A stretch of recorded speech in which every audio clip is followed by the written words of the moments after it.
I thought I was ready to be a mom at 16 and begged my parents, promising full responsibility. But nothing could have prepared me for the sleepless nights, the constant worry, and watching the one I love most choose someone else over me. What started as a dream turned into an emotional nightmare that left me questioning everything I thought I knew about unconditional love. My name is Ivy, I'm 16 years old, and this is the story of how becoming a parent changed my life in ways I never expected. It all began last spring when I first laid eyes on him at the local shelter. His name was Mango, and he had these piercing green eyes that seemed to look straight into my soul. He was only 3 months old then, this tiny ball of orange and cream fur that fit perfectly in my cupped hands. I remember thinking he was the most beautiful thing I'd ever seen. The Sunshine Animal Rescue was bustling that Saturday morning. My mother, Bethany, had finally agreed to let me just look at the cats after months of relentless begging. My father, Holden, was trailing behind us with his usual patient smile, probably already knowing how this would end. "We're only looking," my mother reminded me for the 5th time as we walked through the rows of cages. "This is not a commitment to anything." But the moment I saw Mango, I knew I was done for. He was in a cage with 2 other kittens, but while his siblings were playing or sleeping, he was sitting perfectly still, watching the people walk by with an intelligence that seemed far beyond his 3 months of life. "Mom, look at him," I whispered, pressing my face against the cage. "He's perfect." A volunteer named Marcus approached us, noticing my fascination. "That's Mango," he said with a warm smile. "He came in with his siblings about 2 weeks ago. They were found abandoned in a cardboard box behind a grocery store. He's actually the most social of the 3, loves attention and seems to pick his favorite humans pretty quickly." "Can I hold him?" I asked, my voice barely containing my excitement. Marcus opened the cage, and Mango immediately walked over to him, rubbing against his hand. When Marcus picked him up and handed him to me, I felt my heart completely melt. Mango settled into my arms like he belonged there, his tiny body vibrating with the loudest purr I'd ever heard. "Mom, please," I begged for what felt like the 100th time, but this time with more desperation in my voice. "I promise I'll take care of everything. You won't have to lift a finger." Bethany sighed deeply and looked at Holden, who was already melting at the sight of the tiny kitten in my arms. "Ivy, honey, taking care of a pet is a huge responsibility. Are you sure you're ready for this? It's not just feeding and playing. There are vet bills, litter boxes to clean, behavioral issues to deal with." "I've never been more sure of anything in my life," I replied with all the confidence a 16-year-old could muster. "I've been researching everything online for months. I know what food to buy, how often to feed him, when to take him to the vet. I even saved up $300 from my part-time job at Morrison's ice cream parlor." Holden knelt down and let Mango sniff his fingers. The kitten immediately started rubbing his tiny head against my father's hand, purring even louder. "He does seem pretty sweet. And you have been talking about this for months, Ivy. Remember how responsible you were with that class project where you had to take care of the robot baby?" "That was completely different, Holden," Bethany said, but I could hear her resolve weakening. "That was for a week. This is for 15 to 20 years. "But Mom," I pressed, "think about all the benefits. Pets teach responsibility, they're great companions, and studies show they can reduce stress and anxiety. Plus, I'll be going to college in 2 years, and having him will help with the transition." I had rehearsed these arguments so many times in my head, pulling from every article I'd read about the benefits of pet ownership. I could see my parents exchanging one of their silent communication looks that all married couples seem to develop. Marcus, who had been quietly listening to our family debate, chimed in gently. "If it helps, we do have a return policy. Not that we encourage it, but if for any reason things don't work out in the first 30 days, you can bring him back, no questions asked." After what felt like an eternity, Bethany finally nodded slowly. "All right, but this is your responsibility, Ivy. We're not stepping in when things get tough. You feed him, you clean up after him, you pay for his vet bills with your job money." "They won't get tough," I said confidently, nuzzling Mango's tiny head. "I mean, how hard can it be? He's just a little baby." Oh, how naive I was. The first few weeks were absolutely magical, like something out of a fairy tale. Mango was everything I had dreamed he would be and more. He was adorable, sleeping curled up on my chest every night, his tiny body rising and falling with my breathing. He would follow me around the house like a tiny orange shadow, mewing softly whenever I left his sight for too long. I documented everything obsessively. My Instagram feed became a constant stream of Mango photos and videos. There was Mango sleeping in a sunbeam, Mango playing with his favorite feathered toy, Mango drinking from his tiny water bowl with his little pink tongue.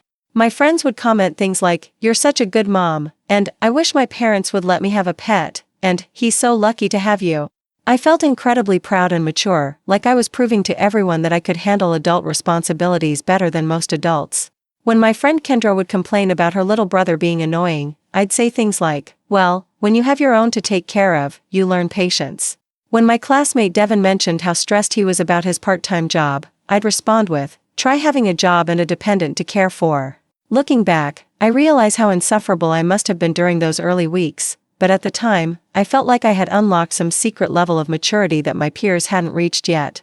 My boyfriend Jackson would come over after school, and we'd play with Mango together for hours. Jackson had been initially skeptical about the whole pet idea. "Are you sure you want that kind of responsibility?" he'd asked when I first told him about my adoption plans. But once he met Mango, he was charmed by the little guy's playful antics. "He's actually pretty cool," Jackson admitted one afternoon as we watched Mango chase a laser pointer dot across my bedroom floor. "I didn't think cats could be this entertaining."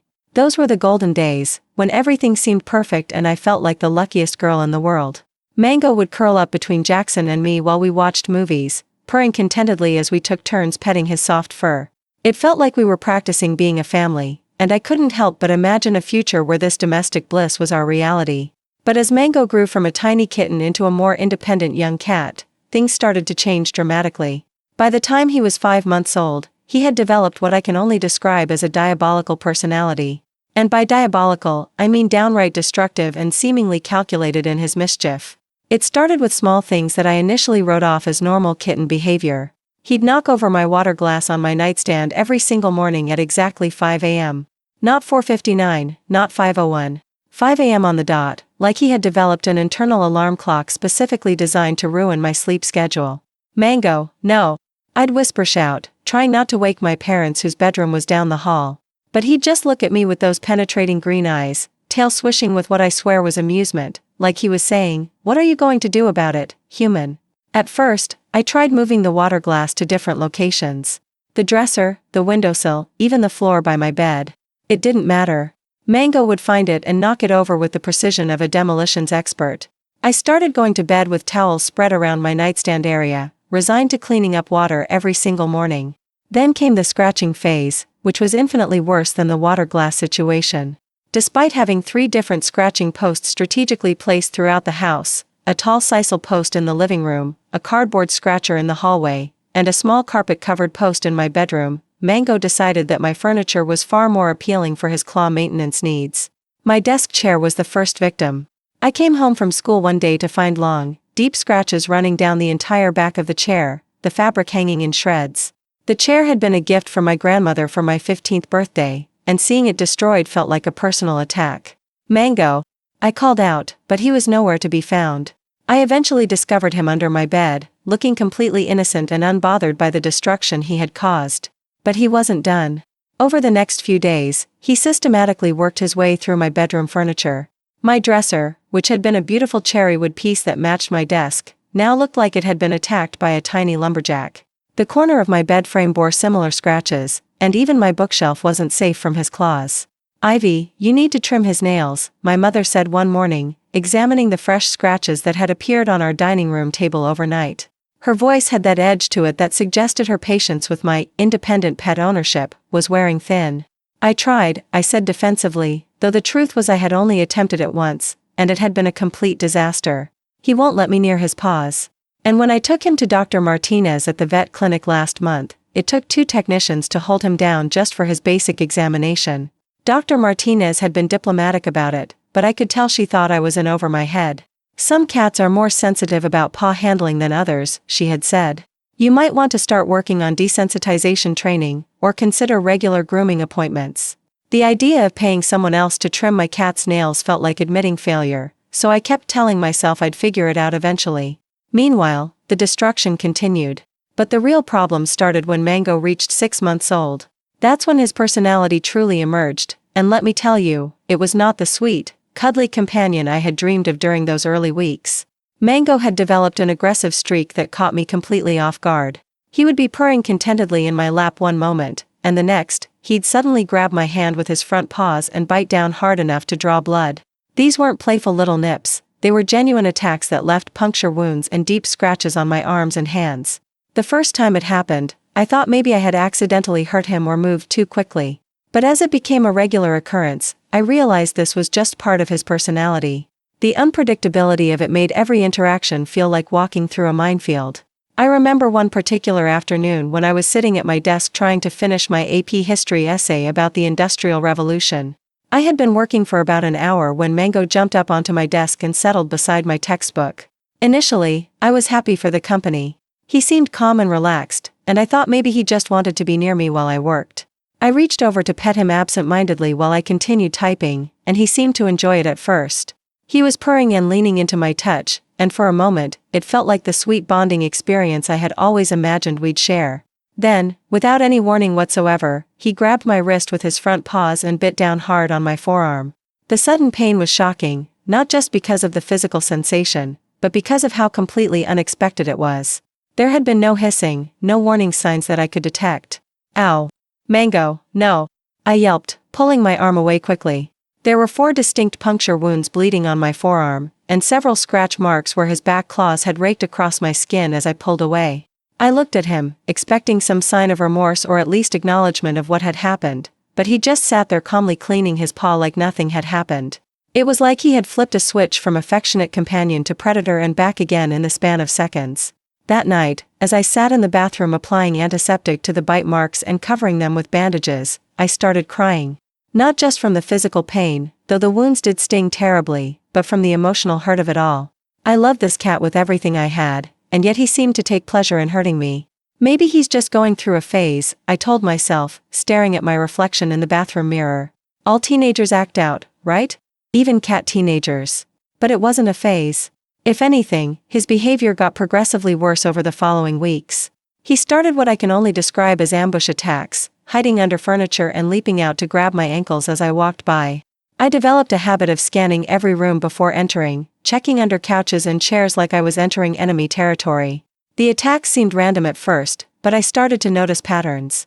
He was more likely to be aggressive when I was stressed about school or when I had been away from home for longer periods.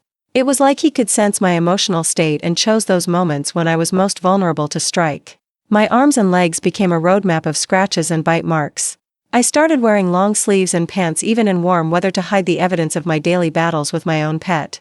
When friends asked about the occasional visible mark, I'd make excuses about him being playful or still learning boundaries. The truth was, I was embarrassed. Here I was, the girl who had convinced everyone that she was mature enough to handle pet ownership, and I couldn't even prevent my cat from treating me like a chew toy. I felt like a failure as a pet parent, and the constant anxiety about when the next attack would come was exhausting.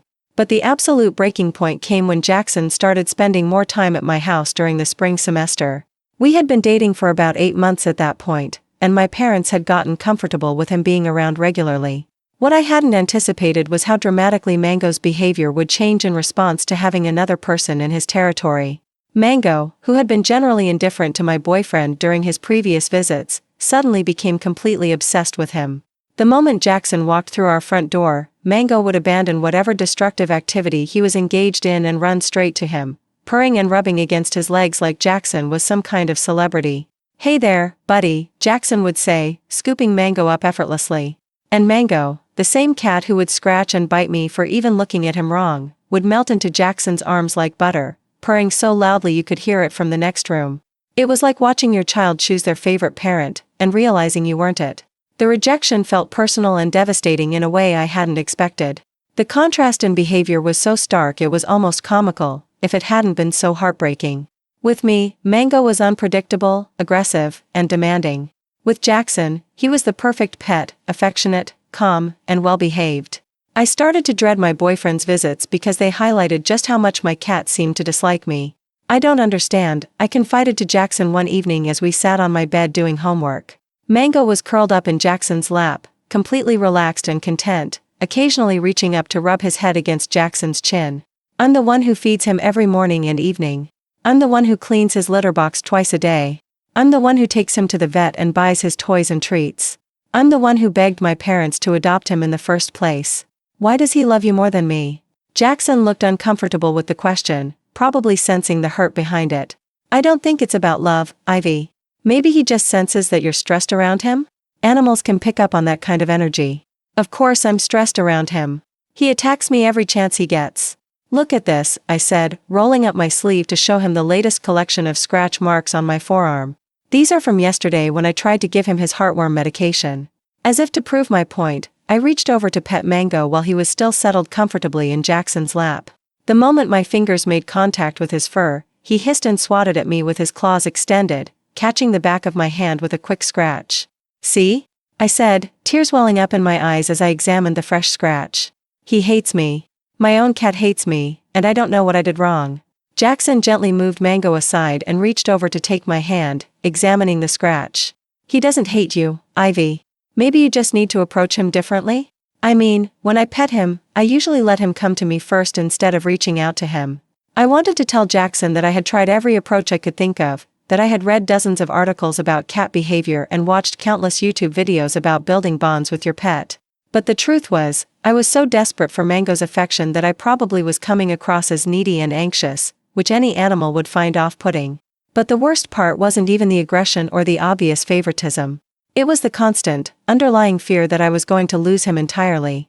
Mango had developed what seemed to be an obsession with the great outdoors, specifically with my bedroom window, which looked out onto our backyard from the second floor. He would spend hours sitting on the windowsill, chattering at the birds and squirrels outside with that distinctive hunting call that cats make. At first, I thought it was cute and harmless. I had always kept the window locked for safety reasons, so I didn't see any problem with letting him enjoy some cat TV while I did homework or got ready for school. But Mango, it turned out, was more resourceful than I had given him credit for. One particularly warm afternoon in late April, I decided to open my bedroom window just a crack to let in some fresh spring air. It had been a long day at school, and my room felt stuffy and closed in. I opened the window maybe 2 inches, not enough for anything larger than a bug to get through, or so I thought.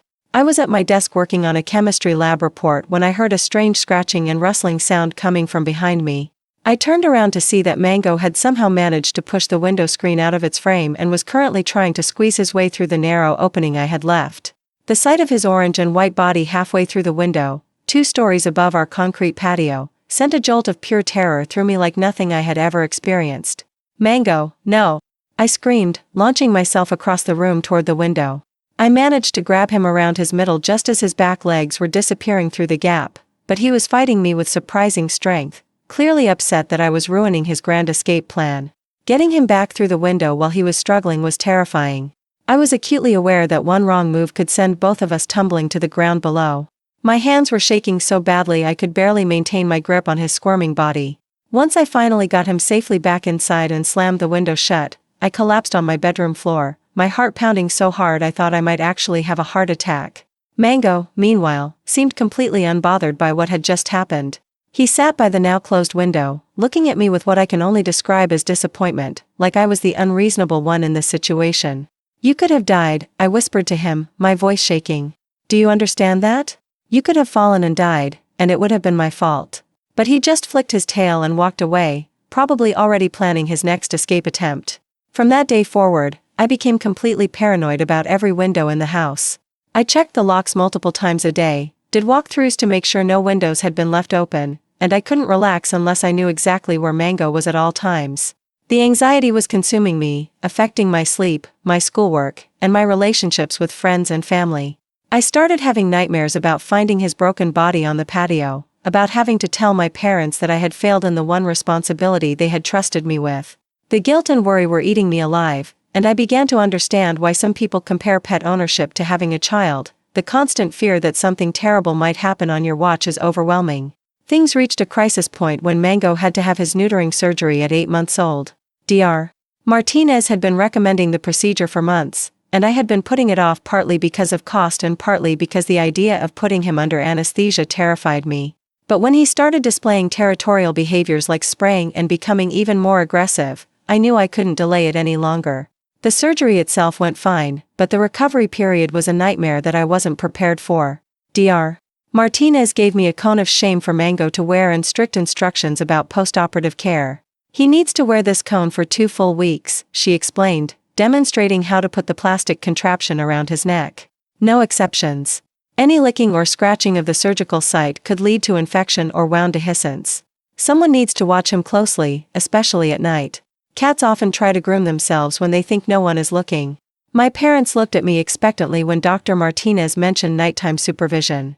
You wanted the responsibility, my mother reminded me with a slight edge to her voice that suggested her patience with the whole pet ownership experiment was wearing thin. So there I was, a 16-year-old girl with a demanding school schedule and a part-time job, suddenly tasked with staying awake all night to watch my cat sleep. This might not sound like a big deal to most people, but I have hypersomnia, a neurological condition that makes me excessively sleepy during the day and gives me an almost overwhelming need for sleep at night. Fighting against my natural sleep patterns to stay awake all night was absolute torture. I set alarms on my phone for every 30 minutes, but I kept nodding off anyway, waking up in a panic to check that Mango hadn't managed to remove his cone or disturb his stitches. Mango, for his part, seemed to sense my exhaustion and used it to his advantage. He became more restless and demanding during those 2 weeks than he had ever been before. He would cry pitifully at all hours, knock things over with his cone, and generally make as much noise as possible. It was like he was protesting his circumstances and wanted to make sure I was as miserable as he was. The cone made him clumsy and frustrated, which only added to his already challenging personality. He would get his cone caught on furniture, knock over his food and water bowls, and become even more aggressive when I tried to help him navigate his temporary disability. One night, around 3 a.m. during the second week of his recovery, I was sitting on my bedroom floor next to his bed, struggling to keep my eyes open and watching him sleep fitfully in his cone, when I just completely broke down. The exhaustion, the constant stress, the anxiety about his safety, the hurt from his obvious preference for Jackson over me, the financial strain of his vet bills on my part-time job income, the way my grades had started slipping because I was too tired to focus in class, it all came pouring out in ugly, messy sobs. "Why don't you love me?" I whispered to him through my tears, not caring how pathetic I sounded. "I've given you everything I have. I spend all my money on your food and toys and vet bills. I worry about you constantly. I stay up all night to make sure you're okay. I've rearranged my entire life around taking care of you. And you still prefer Jackson. You still try to hurt me every chance you get. You still try to escape from me." Mango just looked at me with those piercing green eyes, the plastic cone making his head look comically large, completely unbothered by my emotional breakdown.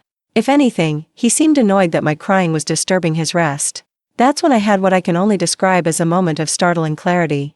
As I sat there on my bedroom floor at 3 in the morning, crying over a cat who seemed determined to make my life as difficult as possible, I started laughing.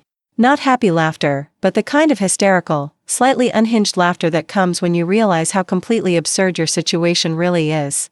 Because there I was, a 16-year-old girl, experiencing all the classic symptoms of overwhelmed parenthood.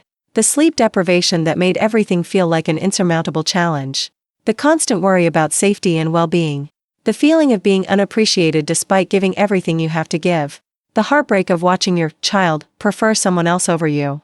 The financial stress of providing for another living being. The way your entire identity becomes wrapped up in your caretaking role. Except my child was an 8-month-old orange tabby cat named Mango who had trust issues and a talent for destruction. I had been so caught up in playing the role of responsible teen parent that I had never stopped to actually consider what that role entailed. I had romanticized the idea of having something completely dependent on me, of being needed and loved unconditionally by a creature who would appreciate all my sacrifices. But real love, whether from a pet, a child, or another human being, isn't unconditional. It's complex and sometimes challenging and doesn't always look the way we expect it to look. Sitting there in the dark, watching Mango sleep in his ridiculous cone, I started to understand that he wasn't being difficult or aggressive out of spite or because he didn't love me. He was just being a cat, a young, energetic, independent-minded cat with his own personality, preferences, and ways of interacting with the world. His behavior wasn't a reflection of my worth as a caregiver or as a person. It was just his behavior. And my job wasn't to take it personally or to expect him to be grateful for my care in human ways. My job was to learn how to care for him in ways that worked for both of us. The reason he gravitated toward Jackson wasn't because Jackson was inherently better with animals than I was. It was because Jackson approached him with calm, confident energy, while I approached him with anxiety, desperation, and an overwhelming need for validation. Animals are incredibly sensitive to that kind of energy, and they naturally prefer interactions that feel relaxed and pressure-free. His escape attempts weren't him trying to abandon me or expressing dissatisfaction with his home life. They were completely natural instincts for a creature who was curious about the world outside his territory. My job wasn't to take those instincts personally, but but to keep him safe while still allowing him to express his natural behaviors in appropriate ways. Even his aggressive behavior made more sense when I stopped viewing it through the lens of personal rejection. Cats often display aggression when they're overstimulated, when they feel their boundaries aren't being respected, or when they're dealing with stress or changes in their environment.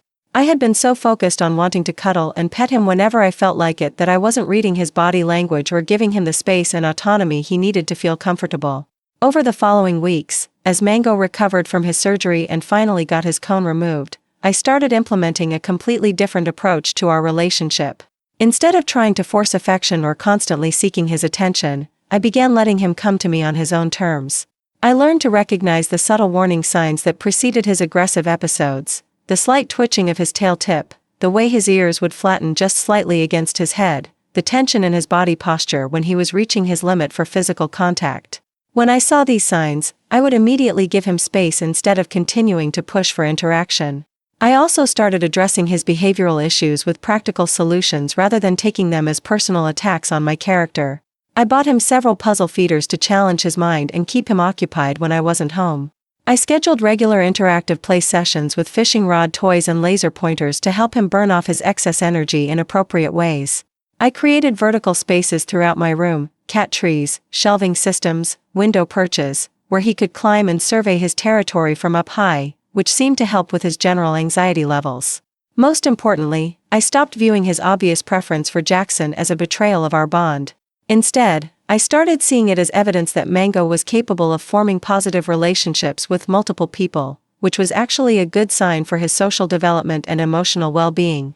The transformation didn't happen overnight, real behavioral change never does, but gradually, almost imperceptibly at first, our relationship started to improve.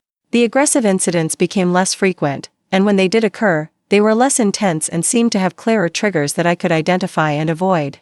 Mango started seeking me out for attention instead of actively avoiding me. He would join me on my bed while I did homework, not demanding interaction but simply choosing to share the space.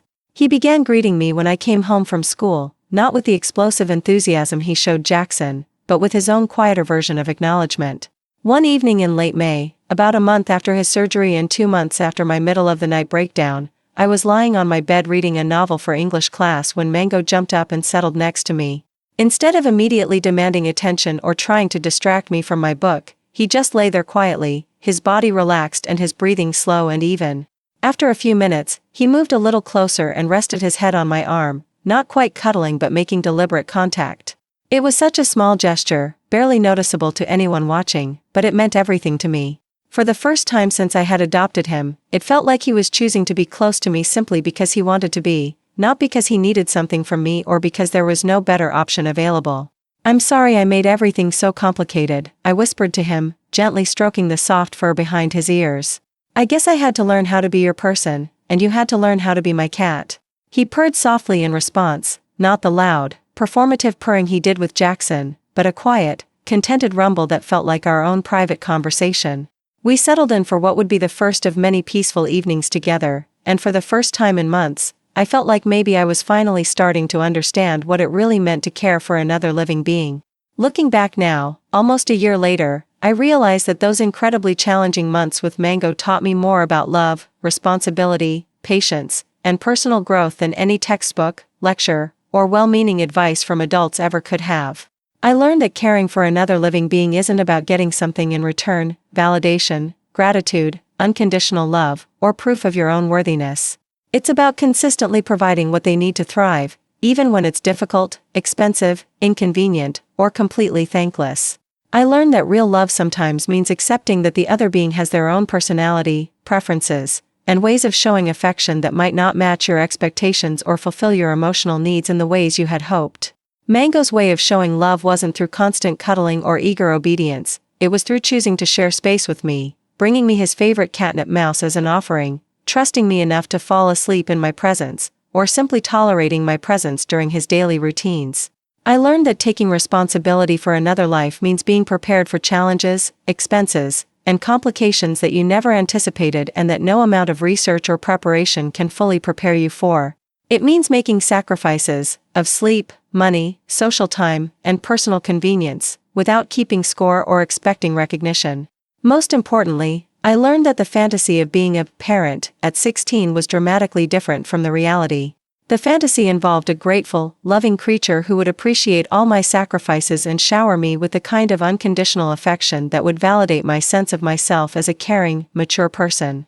The reality involved compromise, patience, continuous education, problem solving, and accepting that love sometimes looks completely different than what we think we want. Today, Mango is a healthy, happy, well-adjusted 1-year-old cat. He still has his quirks and challenges. He still knocks over my water glass every morning like it's his job, and he still gets overly excited when Jackson comes over to visit. But he's also affectionate in his own way, genuinely seems to enjoy my company, and has developed into a confident, social cat who can handle visitors, vet visits, and changes in routine without major stress. We've found a rhythm that works for both of us, built on mutual respect rather than my previous desperate need for validation. He has his favorite spots in my room, his preferred times for interaction, and his own ways of communicating his needs. I've learned to read his signals, respect his boundaries, and provide structure and enrichment that keeps him mentally and physically healthy. When I tell this story to friends or classmates, they often laugh when they realize I was talking about a cat the entire time instead of a human baby. "I totally thought you were talking about an actual child," they say. "You had me completely fooled." And in a way, I suppose I was talking about a child, just not the human variety. The emotions I experienced, the challenges I faced, the growth I went through, all of that was completely real and valid, regardless of the species involved. The experience taught me that I am absolutely not ready to be an actual parent anytime soon, possibly not for many years. If caring for a single cat was this overwhelming and emotionally demanding at 16, I can't even imagine the reality of caring for a human child who would be completely dependent on me for everything, 24 hours a day, for years on end. But it also showed me that I'm capable of growth, learning, and adapting when faced with unexpected challenges. I discovered reserves of patience I didn't know I had, developed problem-solving skills that have helped me in other areas of my life, and learned to communicate with a being who doesn't speak my language but has plenty to say nonetheless. The financial responsibility alone was eye-opening. Between his monthly food, litter, toys, and regular vet checkups, Mango costs me about $60 a month, money that used to go toward clothes, movies, and hanging out with friends. When he had an unexpected bout of digestive issues that required special prescription food and additional vet visits, that month's expenses jumped to over $200, which was nearly my entire paycheck from Morrison's ice cream parlor. "Welcome to parenthood," my mother said wryly when I complained about having to skip a shopping trip with my friends because I needed to save money for Mango's 6-month vaccine boosters. When you have someone depending on you, their needs come first. It was a lesson I thought I understood intellectually, but experiencing it firsthand was completely different. Watching my friends buy new clothes or go to concerts while I was calculating whether I could afford the premium cat food versus the cheaper alternative made the reality of financial responsibility very concrete. The time commitment was equally surprising. Beyond the basic daily tasks of feeding and litter box maintenance, there were the less obvious responsibilities that nobody warns you about. Researching behavioral issues online at midnight when he started exhibiting new problematic behaviors. Spending my Saturday mornings at the pet store comparing different types of enrichment toys to keep him mentally stimulated. Scheduling my social plans around his feeding schedule and making sure someone could check on him if I was going to be away for more than a few hours. My relationship with my parents evolved too. They watched my struggles with a mixture of sympathy and, "we told you so," resignation, but they also gained a new respect for my commitment when they saw me consistently prioritizing Mango's needs over my own wants. "I have to admit, I'm proud of how you've handled this," my father said one evening after watching me patiently clean up yet another knocked-over water bowl without complaining. "It hasn't been easy, but you've stuck with it and figured things out." Even my relationship with Jackson deepened in unexpected ways. Initially, I had been jealous and resentful of Mango's obvious preference for my boyfriend. But as I became more secure in my own bond with Mango, I started to appreciate having a partner who genuinely cared about my pet's well-being. "You know what I love about you?" Jackson said one afternoon as we watched Mango contentedly napping in a patch of sunlight. "You could have given up when things got hard, but you didn't. You figured out how to make it work, even when he was being a complete terror." That comment meant more to me than any of the superficial compliments I had received during those early weeks when everything seemed easy and I was basking in the glow of being seen as responsible and mature. The most profound change, though, was in how I understand love itself. Before Mango, my concept of love was largely transactional. If I cared for someone, they should care for me back in obvious, recognizable ways. If I made sacrifices for someone, they should appreciate those sacrifices and show gratitude. Mango taught me that real love often doesn't work that way. He didn't owe me gratitude for providing his basic needs. Food, shelter, medical care, and safety are not gifts to be appreciated but fundamental requirements for his well-being. His job wasn't to make me feel good about myself or to validate my sense of being a caring person. My job was simply to care for him in the ways he needed, whether or not that care was acknowledged or reciprocated in the ways I had hoped for. This lesson has influenced how I approach all my relationships now. I'm less likely to keep score of what I give versus what I receive, and more focused on whether my actions are actually meeting the other person's needs rather than just making me feel good about myself. When my younger cousin Piper came to stay with us for a week last summer while her parents were dealing with a family emergency, I found myself applying the same principles I had learned with Mango. Instead of expecting her to be grateful for my attention or to interact with me on my terms, I paid attention to her actual emotional state and gave her space when she needed it, engagement when she wanted it, and consistent care regardless of her mood or behavior. "You're really good with her," my aunt commented when she came to pick Piper up. "She's been through a lot lately, and you seem to know exactly how to help her feel safe here." I realized that learning to read Mango's nonverbal communication and respond to his actual needs rather than my assumptions about what he needed had made me a more intuitive and effective caregiver in general. The academic benefits were unexpected too. My AP psychology teacher, Mrs. Hendricks, was fascinated when I wrote my final project about animal behavior and learning theory, using my experiences with Mango as case studies. This is some of the most insightful writing about operant conditioning and behavioral modification I've seen from a high school student, she told me when she returned my paper with an A+ and a note about considering psychology as a college major. I had never thought about psychology as a career path before, but working through Mango's behavioral issues had given me a genuine appreciation for the complexity of learning, motivation, and environmental factors that influence behavior. Now, as I'm starting to think seriously about college applications and future career paths, animal psychology and veterinary behavioral medicine are both on my list of possibilities. Not because I want to turn my personal experience into a career, but because I discovered I have both an aptitude for and genuine interest in understanding how creatures communicate, learn, and adapt. Mango and I have come such a long way from those early days of mutual frustration and misunderstanding. He's still not a cuddly lap cat who follows me around adoringly, and I'm okay with that now. He's independent, intelligent, sometimes mischievous, and occasionally moody. Basically, he has a personality, and I've learned to appreciate that personality instead of trying to change it into something that would be more convenient for me. Our daily routine has settled into something that works for both of us. He greets me when I come home from school, not with jumping and purring like he does with Jackson, but with a slow blink and sometimes a head bump against my hand. He joins me for homework time, usually settling somewhere nearby but not necessarily touching. He's learned to tolerate nail trims and even seems to enjoy our weekly brushing sessions. Most evenings, he'll spend at least a few minutes actively seeking attention from me, bringing me his favorite toy mouse, rubbing against my legs while I'm getting ready for bed, or settling close enough to me that I can pet him while I read.